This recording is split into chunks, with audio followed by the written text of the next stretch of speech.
A dog refused to give birth. Then the vet checked her belly and froze in shock. What should have been a routine delivery suddenly became a nightmare. Inside this dog's body was something no one expected, scars that told a story of cruelty and a secret that could destroy everything. The vet faces a choice: obey the powerful owner demanding silence, or risk everything to uncover the truth hidden inside this helpless animal.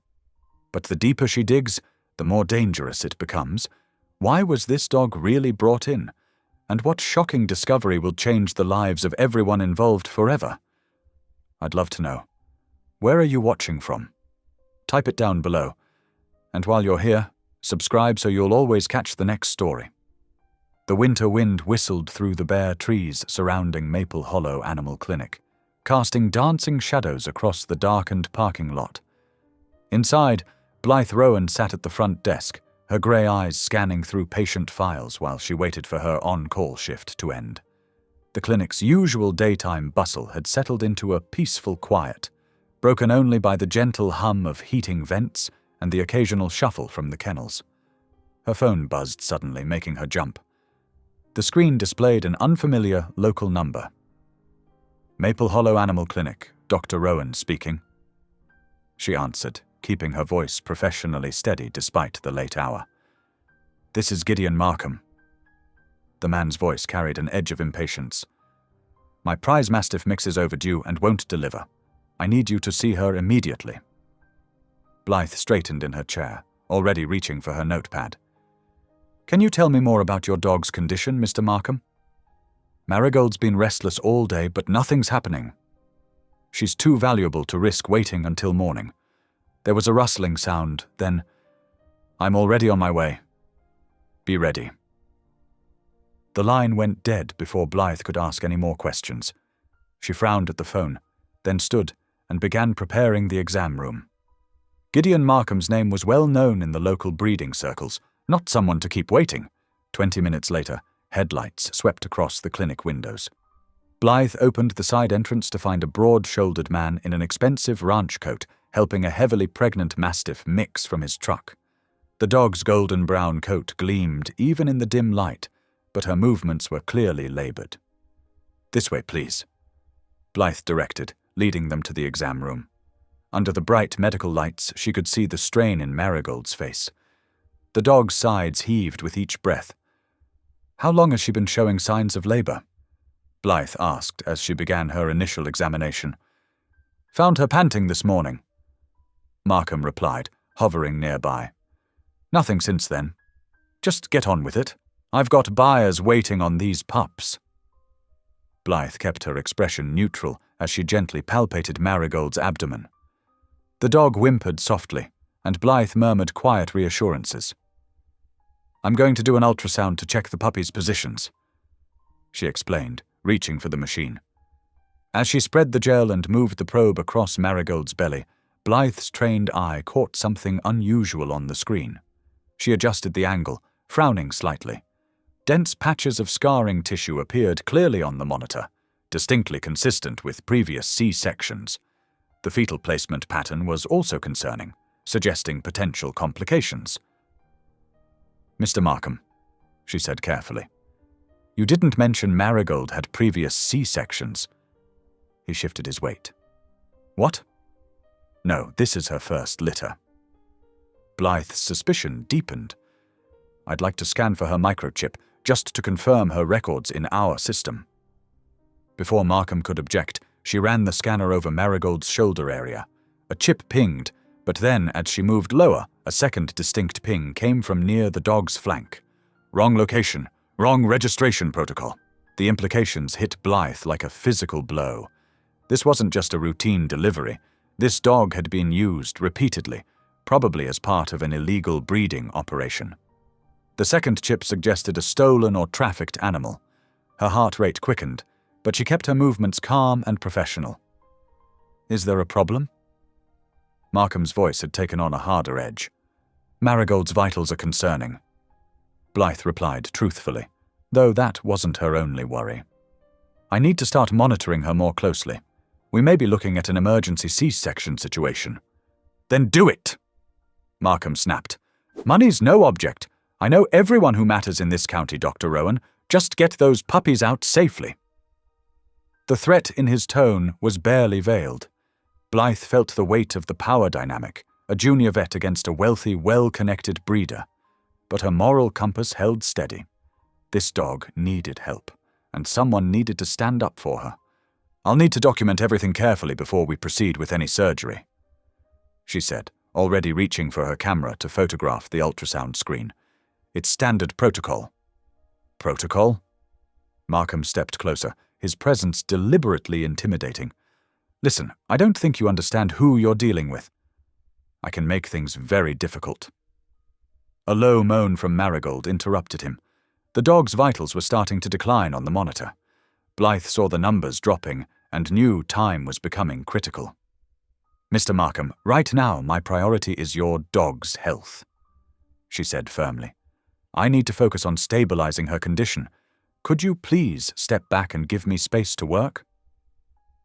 She turned deliberately to her medical supplies, using the moment to slide her phone from her pocket and quickly text the clinic's head veterinarian. Emergency situation. Multiple red flags. Need backup. Then she devoted herself to Marigold, checking vital signs and preparing for what she knew would be a challenging night. The wall clock ticked steadily, marking each moment as the tension in the room grew. Blythe moved efficiently, gathering everything she would need for an emergency C-section, while simultaneously documenting each concerning finding. Behind her, she could feel Markham's growing agitation, but she refused to rush or cut corners. Too much was at stake, not just the lives of Marigold and her puppies, but also the chance to expose whatever operation had led to this moment. Those forms aren't necessary, Markham said sharply as Blythe began filling out pre-surgical documentation. Just get started. Actually, they're required, Blythe corrected, continuing to write. Especially given the complications we're seeing. She met his gaze steadily. Mr. Markham, I need you to understand. Marigold's condition suggests this isn't her first C-section. That affects the risks and decisions we need to make tonight. His face darkened. You're overstepping, Dr. Rowan. Maybe we should take her somewhere else. Moving her now would be dangerous, Blythe interrupted, gesturing to the monitoring equipment. Her vitals are already unstable. The safest thing for Marigold is to stay here and let me help her. As if to emphasize the point, Marigold let out another distressed whimper. Blythe immediately went to her, stroking her head gently while checking her pulse. The dog's eyes were filled with fear and exhaustion. It's okay, sweet girl, Blythe murmured. I've got you. She looked back at Markham, her voice firm but professional. Sir, I need to focus on preparing for surgery. Please take a seat in the waiting area. I'll update you as things progress. For a moment, she thought he might refuse, but Marigold's obvious distress seemed to finally register with him, and he backed toward the door. This isn't over, he warned before stepping out. Once alone with her patient, Blythe moved quickly but methodically. She documented everything with her phone's camera, the ultrasound images showing the scarring, the locations of both microchips, Marigold's overall condition. Each piece of evidence might be crucial later. Her hands remained steady as she prepared surgical instruments and checked medication doses. But her mind raced. How many times had this dog been forced to undergo C-sections? How many other animals were being exploited in similar ways? The familiar anger at animal abuse bubbled up, but she pushed it aside. Right now, Marigold needed her to stay focused and professional. We're going to get you through this, she promised the trembling dog, pausing in her preparations to offer a gentle scratch behind the ears. And then we're going to make sure it never happens again. The monitoring equipment beeped a warning. Marigold's blood pressure was dropping. Blythe knew she needed to act soon, but she also knew the importance of having every detail properly documented before proceeding. She'd seen too many cases fall apart from rushed or incomplete documentation. She could hear Markham's heavy footsteps pacing in the waiting area as she made her final preparations. The clock showed nearly midnight now, and somewhere in the back of her mind, Blythe wondered if backup would arrive in time. But she couldn't wait any longer. Marigold's condition was deteriorating, and the puppies needed to be delivered. Taking a deep breath, Blythe began laying out her surgical tools with practiced precision. Whatever came next, she would face it knowing she had done everything right, for Marigold, for the puppies, and for justice.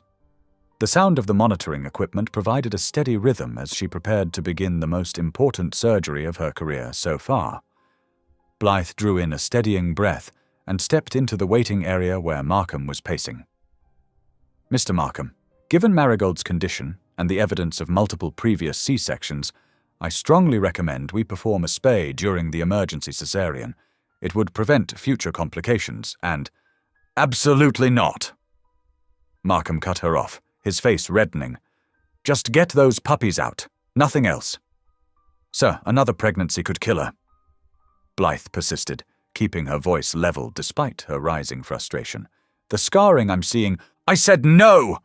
Markham's fist came down hard on the reception counter. "Do the C-section only, or I'll take her somewhere else." Before Blythe could respond, Dr. Creighton hurried in, still pulling on his lab coat. His eyes darted nervously between Blythe and Markham. "What seems to be the problem here?" Blythe explained her concerns and recommendations, but she could already see Creighton's expression shifting as Markham loomed over them both. "Dr. Rowan," Creighton said quietly, pulling her aside. "Mr. Markham's breeding program represents a significant portion of our clinic's revenue. If he wants just the C-section, that's what we'll do." "But the medical evidence," Blythe started. "That's an order." Creighton cut her off firmly. "Document the refusal and proceed with the surgery." Fighting to keep her professional composure, Blythe nodded stiffly and returned to the exam room. Her hands shook slightly as she noted Markham's refusal in the chart, but her mind was already moving to her next steps. While she started Marigold on IV fluids, she used her phone to quietly contact the microchip registry. The response came back within minutes, confirming her worst fears. The second chip was registered to a show dog named Juniper, owned by Eleanor Brandt. The dog had been reported stolen 3 months ago. Blythe's heart pounded as she processed this information. She quickly texted Deputy Nora Caffrey, someone she knew she could trust. "Possible stolen show dog at Maple Hollow Clinic. Need verification and potential warrant. Urgent medical situation in progress." Next, she called Raffi Mercer, the night technician. Unlike others at the clinic who dismissed her concerns, Raffi had always backed her judgment. "I need you here now," she said when he answered. "Something big is happening." "On my way," Raffi replied without hesitation. While waiting for responses, Blythe focused on preparing for surgery. She methodically arranged surgical packs and checked the backup generator and emergency lighting. She wouldn't put it past Markham to try interfering with the power if things went wrong. Every instrument she touched, every supply she gathered, was documented meticulously. Raffi arrived first, taking in Blythe's tense expression and Marigold's condition with a quick glance. "What do you need?" "Watch the doors," Blythe instructed quietly. "And witness everything. This isn't just about medicine anymore." She showed him the microchip registry response on her phone. His eyes widened. "This is going to get ugly." He murmured. "Already is," Blythe replied, checking Marigold's vitals again. "But we are doing this by the book. No one can say we didn't follow proper procedure." Her phone buzzed, Deputy Caffrey responding, "Checking records now. Don't let anyone leave. Back up en route." Blythe looked at Marigold's frightened eyes and gently stroked her head. The dog's breathing was becoming more labored, her distress increasing. They were running out of time to safely deliver the puppies, but Blythe knew she needed to preserve every piece of evidence possible. She took detailed photos of the surgical site, the scarring visible through the ultrasound, and close-ups of both microchip locations. Through the window, she could see Markham still pacing in the waiting room, occasionally arguing with Dr. Creighton. The clinic owner's shoulders were hunched, his gestures defensive. Blythe felt a flash of disappointment in her superior, but pushed it aside. Right now, her priority was saving Marigold, or rather Juniper. and her puppies while ensuring justice would finally be served. "Rafi," she said quietly, "whatever happens next, we're the only ones standing between this dog and more abuse. Are you with me?" "Always," he answered firmly, positioning himself near the door. "Do what you need to do." "I've got your back." Blythe nodded gratefully and began her final surgical preparations. The parallel tracks of medical urgency and legal justice were about to collide, and she was determined to be ready for whatever came next. The harsh fluorescent lights of the clinic's surgical prep area hummed overhead as Blythe and Rafi worked with practiced efficiency. Time was critical now, both for Marigold's declining condition and the legal wheels turning in the background. While Deputy Caffrey pursued the warrant angle, they couldn't afford to wait. "Blood pressure's dropping," Rafi reported quietly, his eyes fixed on the monitors. 110/65. Blythe nodded, mentally cataloguing supplies as she arranged surgical instruments on the sterile field. "Let's increase her fluid rate. We need her stable before we start." Her hands moved swiftly, setting out clamps, retractors, and suture materials with mechanical precision.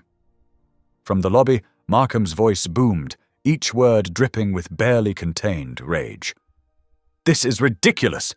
That's my dog in there, and I demand to know what's taking so long." The sound of his heavy boots pacing back and forth echoed through the quiet clinic.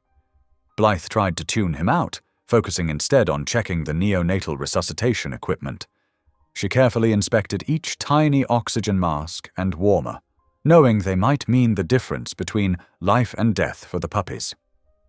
"Rafi, double-check the emergency kits," she instructed. "Make sure we have backup battery power for all critical monitors." He nodded, moving to verify their preparations. "Already ahead of you." "Pediatric ambu bag is ready. Emergency medications drawn up."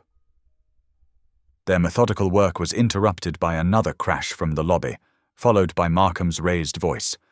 "I'm calling my lawyer." "You can't keep stalling like this." Blythe's hand stilled for just a moment. She knew Deputy Caffrey was working as fast as she could to get the warrant, but they were running out of time. Marigold's labored breathing and declining vitals made that clear. Suddenly, the lights flickered once, twice, then plunged the clinic into total darkness. "What the—" Rafi's voice came from somewhere to her left. Blythe held her breath, waiting for the backup generator to kick in. 1 second passed, 2, 3, nothing but darkness. "This isn't right," she muttered. "The generator should have started automatically." A faint orange glow caught her attention. Through the window, she could see flames licking upward from what appeared to be a burning trash bin, positioned deliberately close to the clinic's walls. The acrid smell of smoke began seeping in through the ventilation system. "Rafi, get the emergency lights, now!" Blythe commanded, her mind racing through contingencies. The smoke posed an immediate threat, especially with their oxygen tanks. One spark in the wrong place. Her colleague was already moving, returning moments later with their cache of battery-powered headlamps. The weak beams cut through the darkness, creating small islands of visibility in the surgical suite. "Blood pressure's still falling," Rafi reported, squinting at the battery-powered monitor. 90/50 now. Blythe made her decision. "We can't wait any longer. Help me rebuild the sterile field. We're doing this now." Working by touch and memory as much as sight, they redraped the surgical area. The familiar rituals of preparation took on new urgency in the dim light. Blythe could hear the oxygen tanks hissing faintly, a sound that would normally be lost under the building's usual background noise. "Temperature's rising," Rafi noted grimly. "That fire's getting closer." Blythe nodded, all too aware of the dangerous equation. Heat plus pressurized oxygen could equal disaster. But they couldn't move Marigold now. She was already prepped and draped, and growing weaker by the minute. "Keep the lights steady," she instructed, making the first careful incision. "We'll need to work fast, but we can't afford mistakes." Rafi positioned himself to provide the best possible illumination while monitoring vitals. The beam from his headlamp created sharp shadows that made the surgery more challenging, but Blythe's hands found their familiar rhythm. Years of training took over as she worked with practiced precision. Through the walls they could hear shouting and confusion as other staff members dealt with the fire. Battery-powered alarms blinked their silent warnings in the background. Blythe maintained her focus, blocking out everything except the surgical field before her and Raffi's steady stream of vital sign updates. "First puppy coming," she announced quietly, her movements careful but swift. "Get ready with the neonatal supplies." The darkness complicated every step, but they had prepared for this. Raffi moved smoothly between assisting with the surgery and tending to each tiny life as it emerged. The manual ambu bag proved essential, helping the struggling puppies take their first breaths in the oxygen-poor environment. Time seemed to stretch and compress strangely in the darkness. Blythe worked steadily, her world narrowed to the small circle of light and the critical task at hand. Each puppy required immediate attention. Each suture had to be perfect, despite the less-than-ideal conditions. The heat from the fire continued to build, making sweat roll down her back, but she couldn't spare a moment to wipe it away. Through it all, Marigold's vital signs remained their constant concern. The mother dog's condition was precarious, requiring careful balancing of fluids and medications. Without power for their usual equipment, they relied on manual techniques and close monitoring. "Last puppy," Blythe announced finally, carefully extracting the smallest of the litter. "How's Mum doing?" "Holding steady now," Raffi reported, dividing his attention between the vital signs and the newest arrival. "Pressure's come up a bit, 100/60. Blythe nodded, already focusing on closure. Her hands moved surely despite the poor lighting, placing each suture with precision. Years of experience guided her fingers when her eyes couldn't quite make out the details. In the background, they could hear the distant wail of fire trucks arriving, but their world remained focused on the small sphere of light containing mother and puppies. 5 tiny lives and 1 larger one, all depending on their skill and steady hands in the darkness. "Almost done," Blythe murmured, more to herself than to Raffi. Whatever happened next, with Markham, with the power, with the fire, they had done what needed to be done. Mother and puppies were stable, evidence had been preserved, and they had managed it all despite the sabotage attempt. The surgery proved what Blythe had always known. When it came down to the wire, it wasn't about fancy equipment or perfect conditions. It was about skill, determination, and refusing to back down when animals needed help.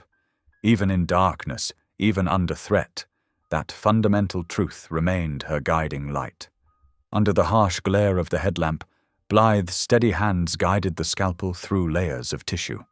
The surgical steel glinted in the dim light as she made the precise incision needed for the cesarean section. Her breath came steady and controlled behind her surgical mask, despite the wisps of smoke that curled through the darkened clinic. "Light," she commanded softly, and Raffi adjusted the headlamp beam to better illuminate the surgical field. The warm wetness of amniotic fluid signaled the successful entry into the uterus. Blythe's fingers, though they'd gone through this motion hundreds of times, moved with extra care in the compromised conditions. "First puppy," she announced, her voice steady as she gently eased the tiny form from the incision. The pup was slick and still, but Blythe's practiced movements never faltered. She quickly cleared the airways, her fingers working with gentle efficiency to clear mucus from the tiny nose and mouth. A thin, reedy cry pierced the smoky quiet of the surgical suite. The sound, though weak, was the sweetest thing Blythe had heard all night. "We've got life," she said, allowing herself a small smile behind her mask. "Raffi, time stamp!" 10:47 p.m. Raffi responded, snapping a quick photo with the clinic's digital camera. The flash briefly illuminated the room in stark white before plunging it back into headlamp shadows. Blythe passed the squirming puppy to Raffi, who had a warming blanket ready. Her hands were already moving back to the incision site, feeling for the next pup. "Second one coming." she murmured. This puppy emerged with less vigor than the first. Its tiny body was limp in Blythe's hands as she worked to stimulate breathing. "Come on, little one," she whispered, rubbing firmly but gently. Long seconds ticked by before a weak whimper escaped the pup's mouth. "Response at 10:49 p.m., Raffi called out, documenting everything with clinical precision. "Puppy 2, weak but responsive." Blythe nodded, her focus never wavering as she reached in for the third and final puppy. The moment her fingers touched it, she knew. The small body was cold, lacking the warmth of life. Still, she worked quickly to deliver it, hoping against hope. Third puppy delivered at 10:51 p.m. Raffi said softly, capturing the image. No vital signs. Blythe allowed herself one moment of sadness for the stillborn pup before turning her attention back to Marigold. The mother dog's vitals had remained remarkably steady throughout the procedure, a small mercy in this nightmare of a night. "Minimal uterine bleeding," Blythe noted aloud for Raffi's documentation. "Beginning closure now." Her hands moved surely through the delicate process of suturing, each stitch placed with precision, despite the less-than-ideal conditions.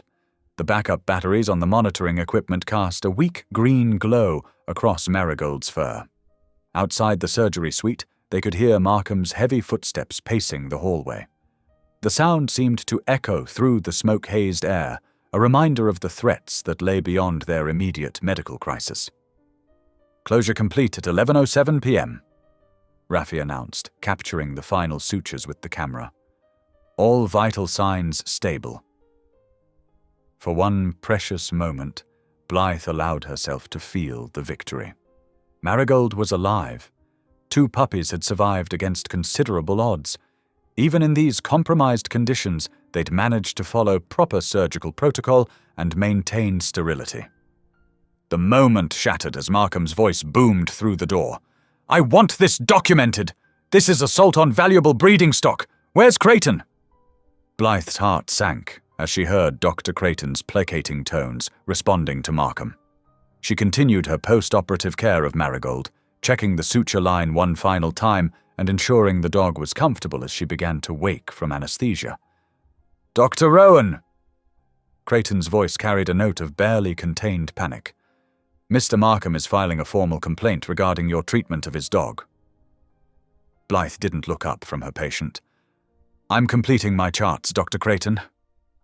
Every decision and action has been documented with timestamps and photographic evidence." Her voice was calm, professional, even as her mind raced through the implications of Markham's move. She could hear Markham on his phone in the hallway, his voice carrying clearly through the thin walls. "Yes, I need this complaint filed immediately. Dr. Rowan at Maple Hollow Animal Clinic. Unauthorized procedures, mutilation of valuable breeding stock. I want this circulated to every show circuit in the state by morning." Blythe's hands remained steady as she made her final notations in Marigold's chart. Each entry was precise, detailed, and thoroughly supported by the photos Raffi had taken. She knew that Markham was creating a paper trail designed to discredit her, but she was creating one of her own, one based on medical fact and proper procedure. The smoke from the trash fire outside had begun to dissipate, thanks to the fire department's quick response, but Blythe could still smell it in the air. It was a fitting reminder of how Markham had tried to create chaos to cover his tracks. Instead, he'd only succeeded in proving how far he would go to protect his illegal breeding operation.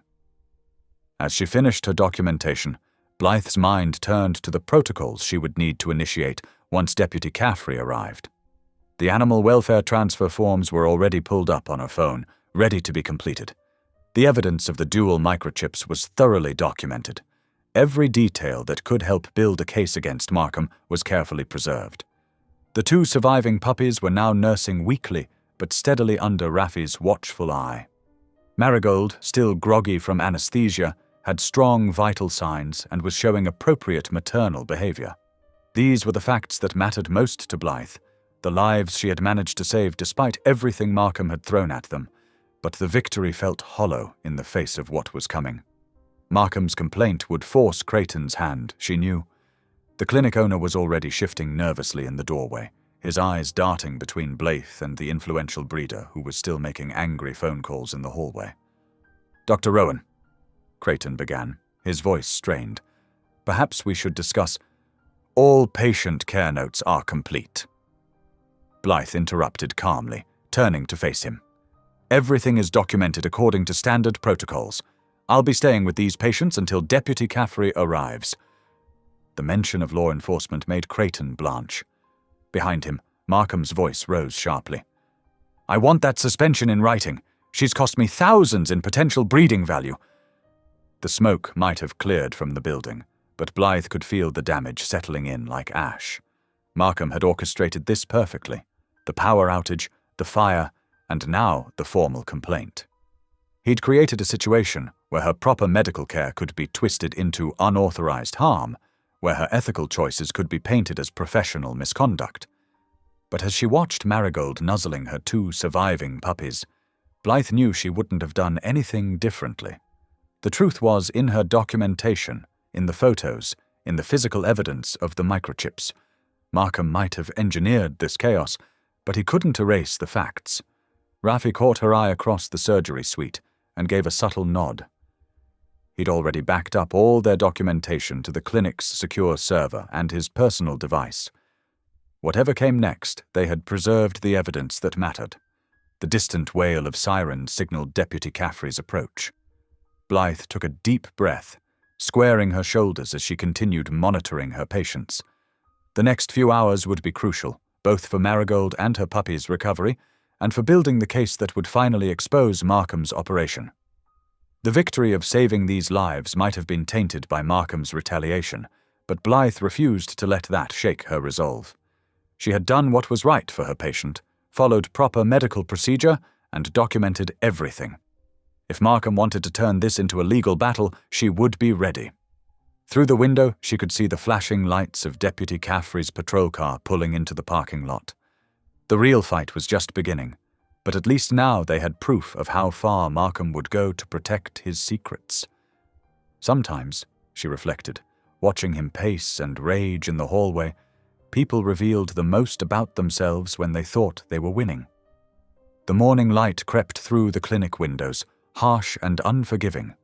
Blythe sat in the break room, her scrub still bearing traces of smoke from the night before, her hands wrapped around a cold cup of coffee. The exhaustion of the emergency C-section weighed heavily on her shoulders, but it wasn't nearly as crushing as what came next. Dr. Creighton's footsteps echoed down the hallway, measured and deliberate. When he entered, his face was drawn tight, his lab coat crisp and pristine, a stark contrast to the chaos of the previous night. He couldn't quite meet her eyes. "Dr. Rowan," he began, his voice carrying a forced formality that made her stomach sink. "Given the serious nature of Mr. Markham's complaint and the irregular circumstances of last night's procedure, I have no choice but to suspend you pending a full investigation." Blythe's fingers tightened around her cup. "Dr. Creighton, you saw the evidence. The second microchip, the surgical scarring—" He held up his hand, cutting her off. "Those are matters for the proper authorities to sort out. Right now, we're facing potential litigation that could destroy this clinic. Mr. Markham has significant influence in the breeding community. Half our clients come from his referrals. So we're just going to ignore the fact that he's abusing animals?" Blythe's voice cracked with disbelief. "We're going to follow proper channels," Creighton corrected, still not meeting her gaze. "Until this is resolved, you're suspended with pay. Please clear out your locker and turn in your key card." Before Blythe could protest further, a commotion from the recovery ward caught their attention. Her heart dropped as she recognized Markham's booming voice and the sound of metal cages being opened. She rushed to the ward, Creighton trailing behind. There stood Markham, flanked by 2 men in work clothes, already loading the whimpering puppies into a transport carrier. "What are you doing?" Blythe demanded, stepping forward. "They need post-operative monitoring," the mother dash quote. "These are my property," Markham cut in, his voice cold and triumphant. "I have the paperwork right here." He waved a document in her face. And don't worry about Marigold. She's already in my trailer, where she belongs. Blythe pushed past him to look out the window. Sure enough, there was his massive horse trailer in the parking lot. Through the slats, she caught a glimpse of Marigold, or whatever her real name was, chained inside, still groggy from sedation, her fresh sutures barely 12 hours old. This is medical negligence, Blythe protested, turning to Creighton. We can't release post-operative patients without proper— Mr. Markham has signed the release forms. Creighton interrupted quietly. He's assuming all responsibility for their care. Blythe watched helplessly as the puppies were carried out, their tiny cries piercing her heart. The mother dog, still weak from surgery, wouldn't even have the comfort of nursing them properly in that cold trailer.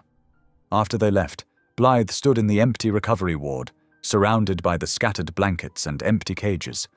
Everything she'd fought so hard to protect last night, gone in an instant. Her career hung by a thread, and her patients were back in the hands of their abuser. Hey. Ruffy's gentle voice came from behind her. She turned to find him holding a box of her things from her locker. I heard what happened. This is garbage and everyone knows it. Everyone might know it, but nobody's willing to stand up to him, Blythe said bitterly. I am. Ruffy set the box down and pulled out a notebook. I've been keeping detailed notes on everything. Timestamps, medications, procedures. I can help you put together a timeline, sort through the records. We've got the photos from surgery, the ultrasound images. You don't have to do this. Blythe interrupted. You could lose your job too. Ruffy's face hardened with determination. Some things are more important than jobs. What he's doing to these dogs, it's not right, and you're the only one who's had the guts to stand up to him. Blythe felt a glimmer of hope through her despair. She pulled out her phone and dialed Deputy Caffrey's number, pacing as it rang. Caffrey here, came the response. It's Dr. Rowan. Please tell me you have something. Markham just took the dogs, all of them, including the mother who's barely recovered from major surgery. She heard Caffrey's frustrated sigh. I'm still working on it. The microchip registry confirms the second chip matches a stolen show dog, but without direct evidence linking Markham to the theft, we're looking at a civil dispute, not a criminal case. But the surgical scars, the clear pattern of abuse, could be explained away as standard breeding practices. We need more, Dr. Rowan, something that proves criminal intent. Blythe closed her eyes, replaying the ultrasound images in her mind. The dense network of scarring, the telltale signs of multiple C-sections, the irregular placement of the puppies that had first caught her attention, the second microchip that had confirmed her suspicions. There has to be more, she said, as much to herself as to Caffrey. No legitimate breeder puts their dogs through this many surgeries. The scarring I saw, this wasn't just 1 or 2 C-sections. This dog has been used repeatedly, pushed way beyond what's safe or legal.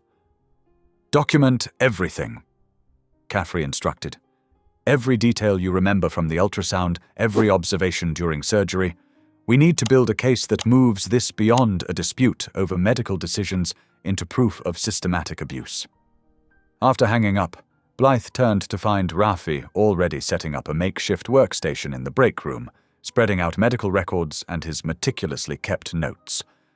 Okay, he said, uncapping a pen. Let's start from the beginning. Walk me through everything you saw on that first scan. For the next several hours, they worked together, piecing together a timeline. Blythe described every detail she could remember from the ultrasound, while Ruffy cross-referenced it with supply logs and appointment records. They documented the power outage, the suspicious timing of the trash fire, every attempt Markham had made to rush or influence the procedure. But even as they worked, Blythe couldn't shake the image of Marigold chained in that trailer, her puppies taken from her too soon, her body still recovering from yet another surgery she should never have needed. The weight of her failure to protect them pressed down on her chest, making it hard to breathe. I should have done more, she whispered, staring at the ultrasound photos spread before her. I should have found a way to keep them here. You did everything you could, Ruffy interrupted firmly. You saved their lives last night, under impossible conditions. And you're still fighting for them now. That's not nothing. Blythe nodded, trying to draw strength from his conviction. She picked up another medical record, squinting at the details. Somewhere in all of this, there had to be a thread that would unravel Markham's whole operation. Something that would elevate this from a civil dispute to the criminal case it truly was. The sun was setting outside the clinic windows, casting long shadows across their scattered papers. Blythe's suspension badge lay on the table, a constant reminder of how much she'd lost. But as she studied the evidence before her, she felt her resolve harden. She might have lost this battle, but she wasn't about to lose the war. Those dogs deserved justice, and she was going to find a way to get it for them. She picked up her pen and started another page of notes, determination replacing despair. This was her darkest hour, but she refused to let it be her last word. Somewhere in the evidence before her lay the key to bringing Markham down. She just had to find it. Raffi Mercer stood in the dimly lit records room of Maple Hollow Animal Clinic, dust particles dancing in the beam of his flashlight. The musty smell of old paper and forgotten files filled his nostrils as he pulled another cardboard box from the metal shelving unit. His back ached from hours of searching, but Blythe's words kept echoing in his mind. "Something's not right about these consults," she had said earlier that day, her grey eyes intense with conviction. "Markham's been here too often, but half the visits aren't properly billed. There has to be a paper trail somewhere." Wiping sweat from his scruffy beard, Raffi methodically worked through the box's contents. Old invoices, supply orders, equipment maintenance logs. Then his fingers brushed against something different, a thick, leather-bound book with no label. He pulled it free, sending a cascade of dust into the air. "What do we have here?" he muttered, setting his flashlight on a nearby shelf to illuminate the mysterious volume. The cover was worn but expensive-looking, nothing like the clinic's standard record-keeping materials. When he opened it, his eyes widened. Page after page of handwritten entries filled the ledger, each one meticulously detailed. Dates, numbers, locations, and dollar amounts. But it was the column headings that made his heart race. Embryo source, surrogate ID, implant schedule, barn location. Raffi pulled out his phone and started taking photos, his hands shaking slightly as he turned each page. The entries went back years. Some of the surrogates were marked with asterisks. Notes in the margins identified them as acquired or temporary. Cash transfers were logged in neat columns, always in amounts just under $10,000. He texted Blythe. "Found something." "Big. Meet me at the coffee shop in 20 minutes. The local diner was nearly empty when Blythe arrived. Raffi had claimed a corner booth, the ledger hidden in his backpack. Her face was drawn with fatigue, but her eyes lit up when he carefully slid the book across the table. "Look at the dates," he whispered, pointing to a specific entry. "This was 3 months ago, right when that show dog went missing. And here's another from last year that matches another theft report Caffrey mentioned." Blythe's hands trembled as she turned the pages. "These bloodlines," she breathed. "Some of them are banned from breeding, genetic defects, health issues. But he's been harvesting embryos anyway, implanting them in—" Her voice caught. "In stolen dogs, dogs like Marigold, or whatever her real name is." "Juniper," Raffi supplied quietly. Deputy Caffrey confirmed it this morning. The original owners devastated. They spent the next hour documenting everything, taking photos of each page with their phones. The pattern was impossible to miss. Markham wasn't just stealing occasional dogs for breeding, he was running a sophisticated operation, using stolen show dogs as surrogates for embryos from banned bloodlines, then selling the puppies through legitimate-seeming channels. "We need to get this to Caffrey," Blythe said, carefully closing the ledger. "This changes everything." Deputy Nora Caffrey arrived at her small office early the next morning to find Blythe and Raffi waiting. Dark circles under their eyes suggested they'd been up all night, but their expressions were animated as they laid out their discovery. Caffrey's professional demeanor cracked slightly as she examined the ledger and photo evidence. This is why the spay was such a deal-breaker, she said, shaking her head. A spayed dog can't be a surrogate. And look at these barn addresses. He's got properties listed in 3 counties. She started making notes, her face growing more serious with each page. This isn't just animal theft anymore. We're looking at organized crime, racketeering, money laundering, fraud. The FBI might need to get involved. Blythe leaned forward. What do we do next? Carefully, Caffrey replied. Very carefully. Markham has friends in high places, and we need this to be airtight. I'll start surveillance on these barn locations, but we need more current evidence, proof that the operation is ongoing. Dr. Creighton's still trying to play both sides, Raffi said, frustration evident in his voice. He won't help us. Then we work around him, Blythe said firmly. I may be suspended, but I still have contacts in the show circuit. People who've lost dogs, who might have noticed patterns but been afraid to speak up. They spent the next hour developing a plan. Caffrey would focus on surveillance and building the legal case, while Blythe and Raffi would quietly gather intelligence from their veterinary contacts and the show community. The Ledger had transformed their understanding of what they were fighting. This wasn't just about saving one dog and her puppies anymore. It was about dismantling an entire criminal enterprise that had been operating in plain sight for years. Keep this quiet, Caffrey warned as they prepared to leave. Markham doesn't know we have this ledger, and that's our advantage. If he realizes we're building a case, he might move or destroy evidence, or worse. The weight of those words hung heavy in the air as Blythe and Raffi walked to their cars. The morning sun was fully up now, painting the small-town streets in deceptively peaceful colors. But they knew that behind some of those picturesque barn doors, stolen dogs were suffering, being used as unwilling surrogates in a scheme that valued profit over their welfare. We're going to stop him, Raffi said quietly, seeing the worry in Blythe's expression. This is what you've been looking for. Proof that it's not just about one dog or one surgery. This is systematic abuse. Blythe nodded, her jaw set with determination. And now we know why he was willing to risk setting that fire, cutting the power, why he's fighting so hard to discredit me. There's millions of dollars at stake here. They parted ways, each heading home to catch some much-needed rest before the next phase of their investigation began. The Ledger had given them the key to understanding Markham's operation, but converting that understanding into justice would require patience, courage, and careful coordination. As Blythe drove home, her mind raced with possibilities. Every piece was falling into place. The suspicious consults, the missing dogs, the cash-only transactions, the desperate attempts to prevent spaying any of his breeding stock. What had started as one suspicious ultrasound had led them to uncover something far darker and more extensive than they'd imagined. She thought of Marigold, Juniper, and the other dogs like her, stolen from loving homes to serve as unwilling surrogates. The Ledger had given them hope, but it had also raised the stakes. Now they knew exactly what they were fighting against, and exactly why it was so important to win. In his small apartment, Raffi carefully hid the ledger in a locked drawer. The evidence was secure, but his work wasn't done.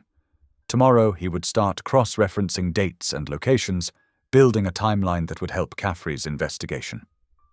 For now, though, he allowed himself a small smile of satisfaction. Blythe had been right all along, and now they could prove it. The afternoon sun cast long shadows across Blythe's kitchen table as she spread out the papers they'd gathered. Her eyes kept returning to one particular notation in Markham's calendar. I-9. At first glance, it seemed innocuous, just another cryptic scheduling note. But after studying the ledger's patterns, its meaning had become clear. Look here, she said to Raffi and Deputy Caffrey, pointing to a series of entries. These Y codes always correspond with pregnant surrogate transfers, and the numbers, they match specific barn rows at his properties. Caffrey leaned forward, her expression focused. So Y9 would be row 9 in the yellow barn. Raffi finished. Where he keeps the pregnant surrogates.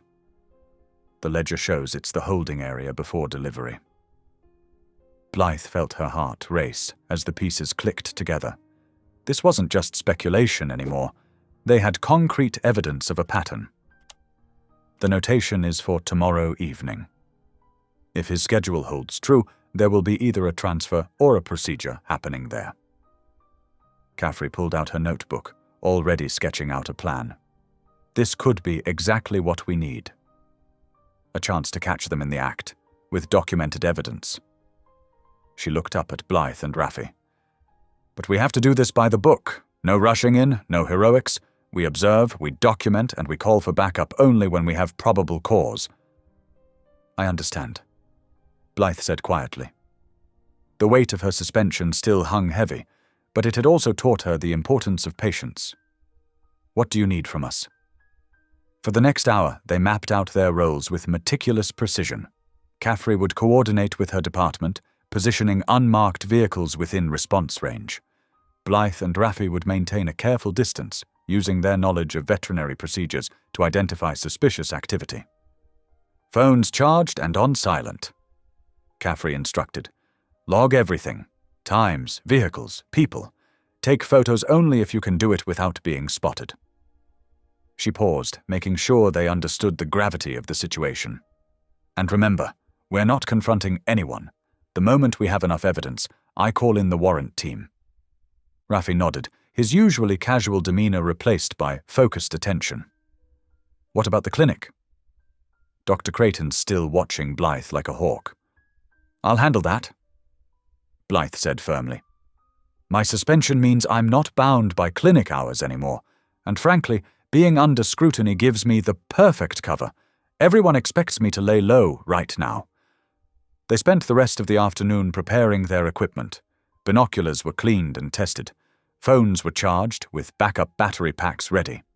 Raffi even brought a thermos of coffee and energy bars. Stakeouts, they'd learned from Caffrey, were often long and tedious affairs. As they worked, Blythe couldn't help but reflect on how much had changed. Just weeks ago, she'd been focused on routine clinic work, trying to prove herself in a system that often overlooked her. Now she was part of an operation to expose a criminal enterprise that had been operating right under everyone's noses. You okay? Raffi asked quietly, noticing her thoughtful expression. Yeah, she replied, managing a small smile. Just thinking about how we got here. When I first saw those ultrasound images of Marigold, Juniper, I never imagined it would lead to this. You trusted your instincts, he said. That's what got us here. And now we have a chance to stop this, not just for one dog, but for all of them. Caffrey returned from making her calls, her face serious but determined. I've got backup arranged. 2 unmarked cars will be within 5 minutes of the location, and I'll have a warrant judge on standby. She looked at Blythe and Raffi. But I need you both to understand something. Markham's unpredictable. We saw that with the fire at the clinic. If anything feels wrong, anything at all, we pull back immediately. No exceptions. They nodded, understanding the balance they needed to strike. This wasn't about heroics or revenge. It was about patient, methodical justice, gathering evidence that would stand up in court and finally expose Markham's operation for what it was. As evening approached, they reviewed their positions one final time. Caffrey would take the north approach, while Blythe and Raffi would observe from the east, where they had a clear view of the barn entrance but remained hidden by a stand of trees. They memorized their coordinates, emergency protocols, and the specific criteria that would justify calling in the warrant team. Remember, Caffrey said as they prepared to leave, we're looking for clear evidence of illegal procedures or transport. Anything less, and we wait. We can't risk spooking him and losing our chance at shutting this down completely. Blythe gathered her equipment, feeling the familiar mix of anxiety and determination that had become her constant companion since this all began.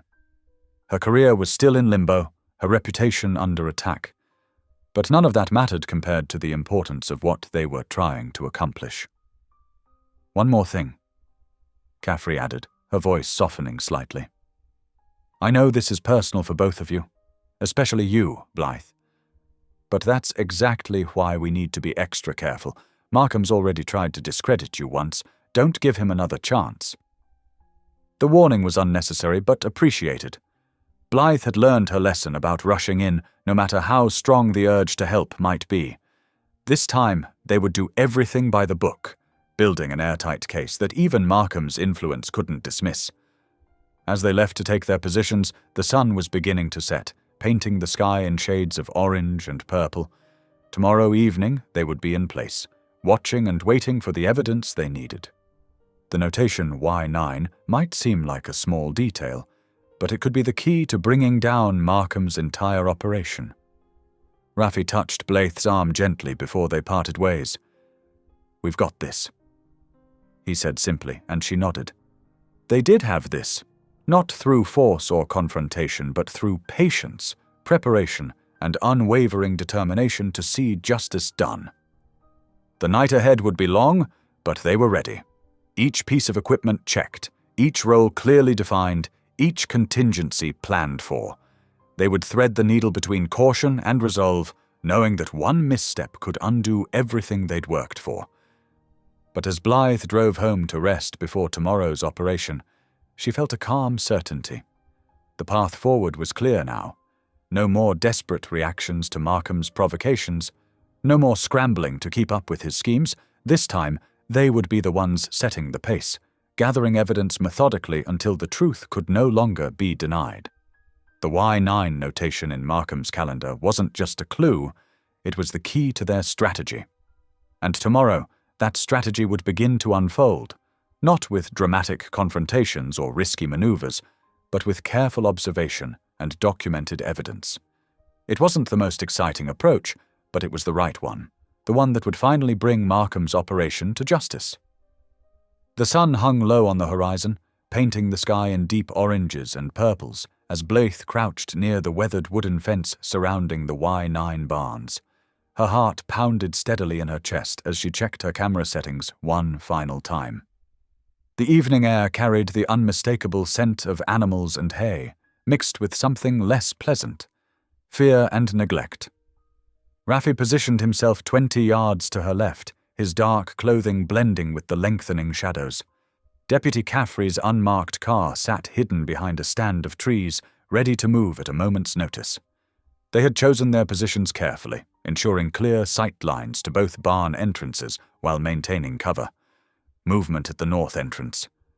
Raffi's whispered voice crackled through their earpieces. Vehicle approaching. Headlights swept across the graveled driveway, the crunch of tires on loose stone breaking the evening quiet. Blythe raised her camera, focusing on the barn entrance as the vehicle drew closer. Through her zoom lens, she captured every detail. The rusted hinges, the worn paths in the dirt, and most importantly, the telltale scarring on the gate where chains had repeatedly scraped against metal. "Documentation confirmed," she murmured into her mic, her finger steady on the shutter button as she recorded timestamps with each image. Clear evidence of restraints used on the gates. Inside the barn, shadows shifted against the gaps in the wooden slats. The distinctive sounds of dogs moving in kennels carried through the still air. Blythe's chest tightened. They were right. This was where Markham kept his stolen surrogates. Deputy Caffrey's voice came through soft but clear. "All units in position. Waiting for confirmation before moving in. Keep eyes on all exits." Blythe continued photographing, her trained eye catching details others might miss. Water bowls that hadn't been cleaned, makeshift kennels too small for the breed size, more chain marks on interior posts visible through the gaps. Each image added another piece to their case against Markham.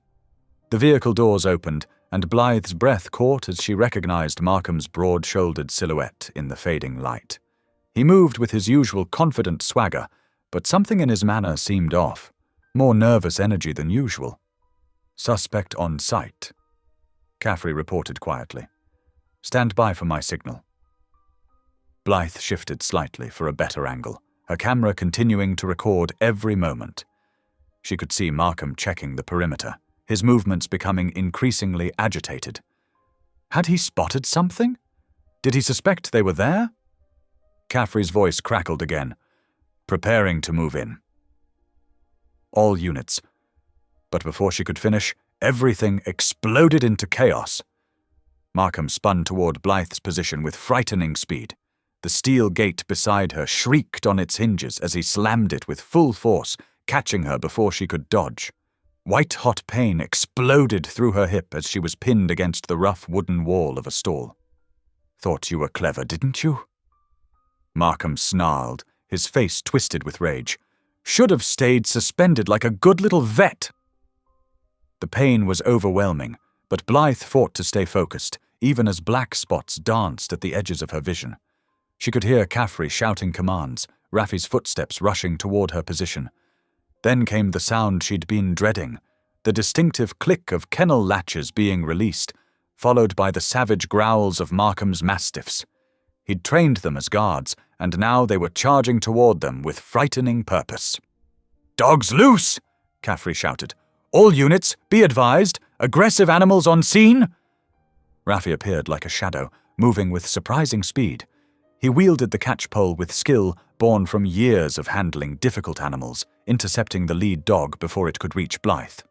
The pole's loop caught around the mastiff's neck, redirecting its charge. "I've got this one!" he called out, his voice strained but steady. "Someone get her free!"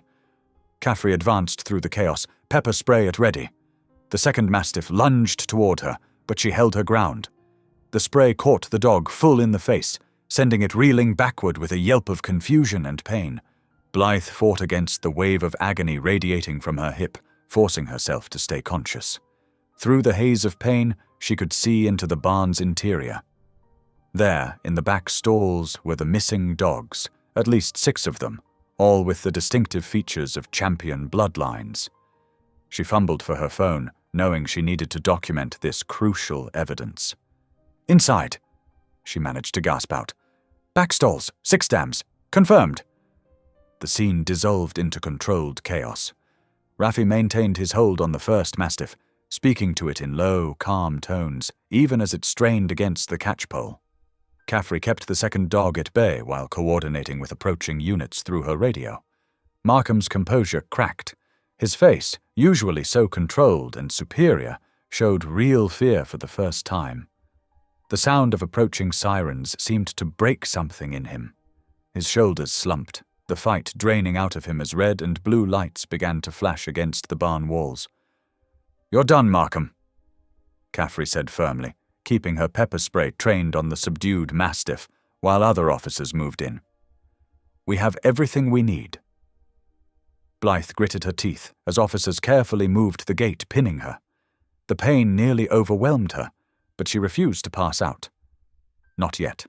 Not until she was sure the evidence was secure, the dogs were safe, and Markham was in custody. The next few minutes passed in a blur of activity. Additional units arrived, securing the scene. Animal control vehicles pulled up, their trained handlers moving in to help Raffi with the mastiffs. Emergency medical services arrived to tend to Blythe's injury. Through it all, she kept her focus on the barn, on the dogs they'd finally found. They were safe now. After all the planning, all the careful preparation, justice was finally being served. The price had been high. Her hip screamed in protest with every slight movement, but it had been worth it. As paramedics helped her onto a stretcher, Blythe caught sight of Markham being led to a patrol car in handcuffs. His expression was a mix of defeat and disbelief, his carefully constructed world crumbling around him. The sight brought no joy, only relief that his abuse of these animals was finally over. Raffi appeared at her side, his face etched with concern. "The dogs are secure," he reported, knowing that would be her first question. "Animal control is already assessing them. You did it, Blythe. We got them." She managed a small nod, the pain medication beginning to make her thoughts fuzzy. "Documentation?" she asked, struggling to keep her eyes open. "All safe," Caffrey confirmed, joining them. "Your camera kept recording everything, even after you were pinned. The evidence is solid. He's not getting away with any of it." The immediate threat was contained. The sirens that had been approaching now fell silent, replaced by the efficient sounds of law enforcement processing a scene. The mastiffs, no longer aggressive now that the tension had passed, were being loaded into animal control vehicles. Through the gathering darkness, Blythe could see officers photographing the barn's interior, documenting every detail of Markham's operation. The truth was finally coming to light, and no amount of money or influence could hide it anymore. The pain in her hip was becoming impossible to ignore, but Blythe held on to consciousness long enough to see the first of the rescued dogs being brought out. Their eyes, bright with intelligence and fear, met hers as they were led to waiting transport vehicles. In those eyes, she saw the importance of everything they'd done, every careful step, every piece of evidence gathered, every risk taken. The decisive confrontation had come at a cost, but as darkness settled over the Y9 barns, justice was finally being served. The long nightmare for these animals was over, and the proof of Markham's crimes was secure. It hadn't ended the way any of them had expected, but it had ended with the truth exposed and the victims saved. That was what mattered most. The aftermath of the confrontation unfolded in sharp clarity under the harsh beam of police flashlights. With Markham finally subdued and restrained by 2 officers, Deputy Caffrey moved swiftly toward the barn doors, her boots crunching purposefully on the gravel. The sound of frightened whimpers echoed from within the dark structure. "Raffi, get those floodlights up!" Caffrey called out, her voice steady but urgent. "We need full visibility in here." Raffi quickly set up the portable lights they'd brought, their bright beams cutting through years of dust and secrecy. The scene that emerged made Blythe's breath catch in her throat. 3 female dogs, all visibly pregnant, huddled in separate kennels along the back wall. Despite the pain radiating from her bruised hip where the gate had pinned her, Blythe limped forward, her veterinary instincts taking over. "Easy there," Raffi said, moving to support her elbow. "Let me help you." Together they approached the first kennel. The dog inside, a beautiful Merle Great Dane, cowered in the corner. Blythe could see the telltale surgical scars across her abdomen, identical to the ones she'd documented on Marigold. "Start photographing everything," Caffrey instructed, already pulling out evidence bags. "Every scar, every chip reading, every piece of documentation you find." Blythe's hands were steady as she ran the microchip scanner over the first dog. Just as she'd suspected, 2 distinct numbers appeared on the screen. "Got another dual chip here," she announced, her voice thick with emotion. "Running the numbers now." Raffi worked methodically beside her, photographing the surgical scars while cross-referencing them with the ledger entries they'd discovered. "Dates match perfectly," he confirmed, pointing to a series of entries. "Look here. Embryo transfer procedures, listed under code names. Everything lines up. The warrant team arrived in force, their vehicle's lights painting the farmyard in alternating red and blue. They moved with practiced efficiency, securing the scene and beginning their methodical evidence collection. A forensics photographer documented every detail while animal control officers prepared transport crates for the dogs. Blythe found herself leaning against a stable door, the adrenaline beginning to fade as exhaustion and pain crept in. But she couldn't rest. Not yet. She had to ensure every finding was properly documented, every medical detail recorded with precision. "You should let the EMTs check you out," Raffi said softly, appearing at her side with an ice pack. "Soon," she promised, pressing the cold compress to her hip. "First, I need to complete these medical evaluations. These girls are our star witnesses, Raffi. Their bodies tell the whole story." Working through her discomfort, Blythe examined each dog thoroughly. The second dog, a Bernese mountain dog, showed signs of multiple previous C-sections. The third, a German shepherd, had fresh sutures that couldn't be more than a week old. Each examination added another layer of evidence to their case. Caffrey approached, her notebook in hand. "Blythe, we've got enough. The threshold for criminal charges has been met, and then some. Animal trafficking, illegal veterinary procedures, fraud, it's all here." Across the yard, they could hear Markham being read his rights, his voice raised in protest. "You can't do this. Do you know who I am? I'll have all your badges for this." But his threats carried none of their former weight. The evidence was overwhelming, his influence crumbling in real time as officers catalogued the proof of his crimes. These weren't just pieces of breeding property anymore. Each dog represented a victim in a documented criminal scheme. Rafi helped Blythe to a seat on a nearby hay bale, his presence steady and reassuring. "You did it," he said quietly. "You saw what everyone else refused to see. And you didn't back down." Tears threatened to spill from Blythe's eyes as she watched animal control officers carefully loading the pregnant dogs into their transport vehicles. Each would receive proper veterinary care now, their puppies born in safety rather than exploitation. "We did it," she corrected him, managing a tired smile. "I couldn't have done this alone." The scene continued to unfold around them as evidence was bagged and tagged, photographs taken, statements recorded. The machinery of justice moved with methodical purpose, dismantling Markham's operation piece by documented piece. Markham himself stood handcuffed between two officers, his familiar arrogance replaced by something closer to disbelief. His empire of exploitation was crumbling, his careful facade of respectability shattered by the weight of evidence. "Blythe," Caffrey called out, waving her over. "We need your official statement now. Are you up for it?" With Rafi's help, Blythe stood carefully, squaring her shoulders despite the pain. "More than ready," she replied. This was the moment to put everything on record. Every observation, every medical finding, every connection she'd pieced together. As she gave her statement, Blythe could see other vehicles arriving, newspaper reporters drawn by the police radio chatter, more animal control units, even Dr. Creighton's car pulling up at the edge of the chaos. The story would break wide open now, impossible to ignore or dismiss. "Let me add the ultrasound reports to the evidence file," Blythe said, pulling out her tablet. "They show the progression of illegal embryo transfers, matching the dates in Markham's ledger perfectly. The pieces all fit together now. The suspicious surgeries, the stolen dogs, the coded records of illegal procedures. What had started with one dog's distressing ultrasound had led them to uncover an entire criminal enterprise. "I want my lawyer," Markham shouted as officers led him toward a waiting patrol car. "This is harassment." "These are my animals." "Not anymore," Caffrey replied calmly, holding up an evidence bag containing the damning ledger. "These dogs are evidence now, Mr. Markham. And they're going to tell us everything."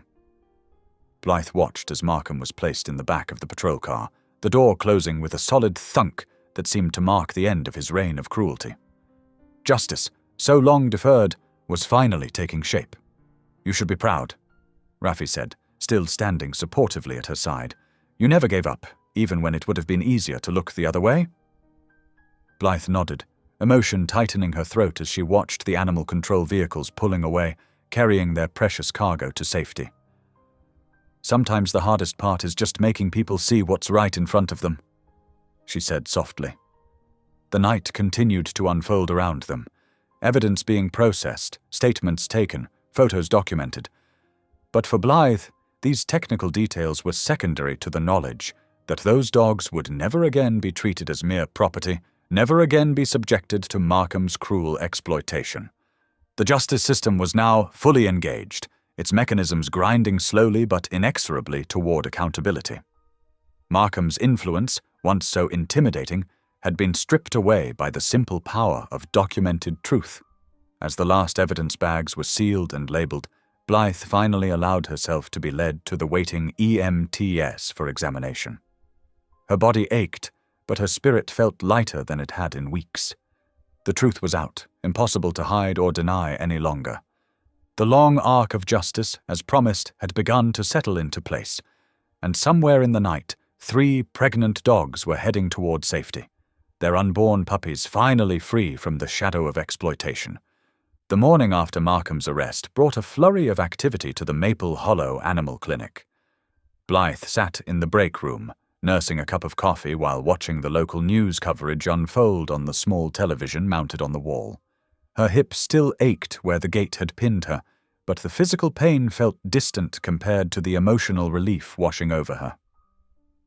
Breaking news in the ongoing investigation of show dog breeder Gideon Markham, the reporter announced, standing outside the county courthouse. Prosecutors have filed multiple charges including grand theft, animal cruelty, and racketeering following the discovery of an illegal breeding operation. Rafi entered the break room, carrying a thick manila envelope. "You're going to want to see this," he said, sliding into the chair across from Blythe. "The district attorney's office just delivered the full list of charges. They're throwing the book at him." Blythe carefully opened the envelope, her eyes scanning the detailed documentation. The charges were extensive: grand theft of multiple show dogs, systematic animal cruelty through forced breeding and dangerous surgical practices, and racketeering charges related to the illegal embryo transfer scheme. The evidence trail they'd uncovered through the ledger had opened up an entire network of criminal activity. "There's more," Rafi continued, pulling out his phone to show her an email. "Dr. Creighton received a subpoena this morning. The prosecutors want all clinic records related to Markham's animals for the past 5 years." As if on cue, Dr. Creighton appeared in the doorway, looking significantly more disheveled than usual. His typical confident demeanor had been replaced by something approaching genuine contrition. "Blythe, could I speak with you in my office?" She exchanged a knowing look with Rafi before following Dr. Creighton down the hallway. The morning sunlight streamed through the windows, casting long shadows across the clinic's familiar floors. Inside his office, Dr. Creighton settled behind his desk, but didn't immediately speak, instead shuffling through some papers with obvious discomfort. "I owe you an apology," he finally said, meeting her eyes. "A public one, which will be forthcoming this afternoon at the press conference. But I wanted to tell you personally first." He pushed a document across the desk. "This formally lifts your suspension, effective immediately, with full back pay and a note in your file commending your ethical conduct under pressure." Blythe picked up the paper, but didn't read it. "What changed your mind?" "The subpoena." "That was part of it," he admitted. "But watching the news coverage, seeing the scope of what Markham was doing, I realized I'd been willfully blind to a lot of things. Your suspension was wrong. You did exactly what a veterinarian should do: protect the animals in your care, no matter the cost." Before Blythe could respond, there was a commotion in the waiting room. Through the office window, she saw Eleanor Brandt enter the clinic, accompanied by Deputy Caffrey. The elderly woman's face was a mixture of hope and anxiety. "She's here to reclaim her dog," Caffrey explained when Blythe and Dr. Creighton emerged from the office. "We've confirmed through both microchip registries and original veterinary records that Marigold is indeed Juniper Brandt, stolen from Ms. Brandt's yard 3 months ago." Eleanor's hands trembled slightly as she clutched a worn leather leash. Is she all right?" "She's recovering well from the C-section," Blythe assured her, leading the way to the recovery ward. "She's been through a lot, but she's strong." The dog they'd known as Marigold was resting in a large kennel, her surgical site healing nicely. The moment Eleanor appeared in the doorway, the dog's tail began to thump against the bedding. There was no doubt about recognition. Juniper's entire body wiggled with joy as Eleanor knelt beside the kennel. "Oh, my sweet girl," Eleanor whispered, tears streaming down her face as Juniper covered her cheeks with eager kisses. "I never gave up hoping I'd find you." Blythe felt her own eyes growing moist as she watched the reunion. This was why she'd fought so hard, for moments like this, when justice aligned with healing, when wrongs could be made right. Later that afternoon, while Eleanor filled out the paperwork to legally reclaim Juniper, Dr. Creighton held his promised press conference in front of the clinic. Local media had gathered, their cameras capturing his public apology to Blythe and his commitment to implementing new protocols for reporting suspected animal abuse or theft. In the days that followed, Blythe turned her attention to the surviving puppies from Juniper's litter. Working with local rescue organizations, she carefully vetted potential adoptive families, ensuring each pup would go to a home committed to proper care and training. The process was bittersweet. While 2 puppies had survived and thrived, she couldn't help but think of the one lost during the compromised surgery. One morning, Dr. Creighton called her into his office again. "I'd like to offer you a promotion," he said, sliding another document across his desk. "Head of Emergency Services.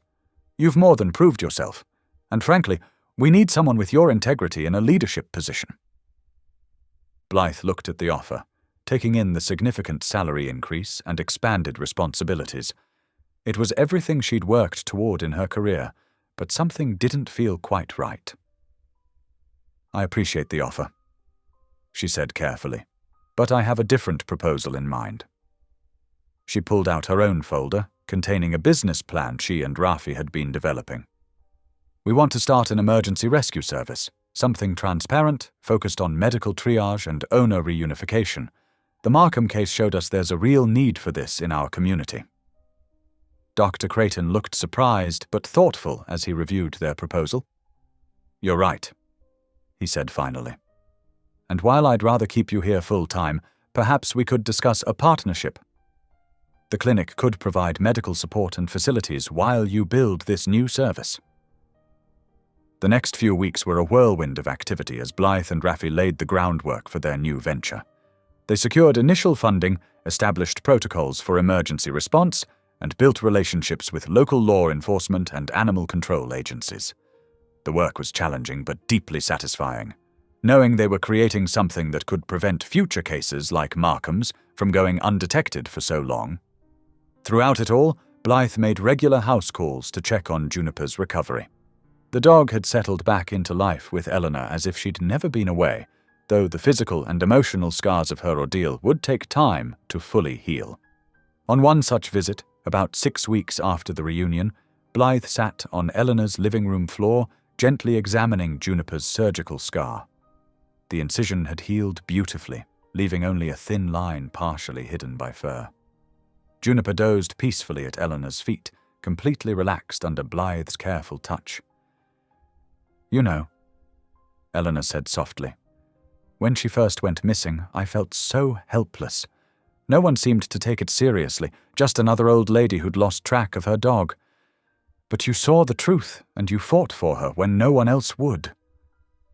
Blythe rested her hand over Juniper's healed scar, feeling the steady rise and fall of the dog's breathing. In that quiet moment, she felt the full weight of what they'd accomplished. The wrongdoers had faced justice, the voiceless had been heard, and most importantly, healing had begun, not just for Juniper and the other recovered dogs, but for the entire system that had failed them. "We all deserve someone in our corner," Blythe replied, scratching behind Juniper's ears as the dog sighed contentedly. "Sometimes we just have to be brave enough to stand up and be that someone." Eleanor smiled, reaching down to join Blythe in petting Juniper. "Well, thanks to you and Rafi, there will be a lot more someone standing up for animals in need." The afternoon sun slanted through Eleanor's windows, casting a warm glow over the peaceful scene. Juniper's gentle snores provided a soothing backdrop as Blythe completed her examination notes. The dog's physical recovery was nearly complete, but the true victory lay in the bigger picture: a corrupt system exposed, justice served, and a new path forward that promised greater protection for other animals at risk. As Blythe packed up her medical bag, she paused to take in the scene one more time. Juniper sleeping soundly at Eleanor's feet, trust and contentment evident in every relaxed muscle.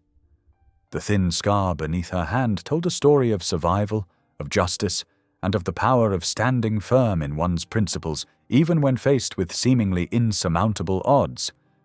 It was a quiet testament to the truth that no voice, however small, should go unheard, and no wrongdoing, however cleverly disguised, could forever escape the light of day. Thanks for watching. If any part of this story lingered with you, consider subscribing. I'll be here again tomorrow, sharing another tale that speaks to the soul.